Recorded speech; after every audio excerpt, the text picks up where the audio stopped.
Terima kasih. Kami sampaikan selamat siang. Dilaporkan dari Posko Polri Aceh Tamiang. Saat ini kami berada di salah satu program sumur bor di Rumah Sakit Umum Daerah Aceh Tamiang, di mana suplai sumur bor ini nanti akan sangat dibutuhkan oleh rumah sakit dalam rangka perawatan pasien-pasien yang ada di Kabupaten Aceh Tamiang.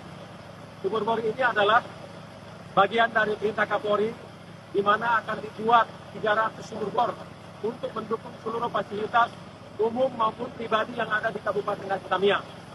Hari ini kami sudah membangun 60 titik sumur bor yang tersebar di beberapa puskesmas, sekolah, tempat ibadah maupun fasilitas pribadi masyarakat yang kami petakan dan juga berdasarkan permintaan langsung dari masyarakat yang datang ke Posko Polri Aceh Tamiang.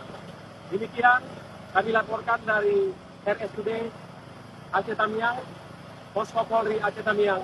Salam presisi.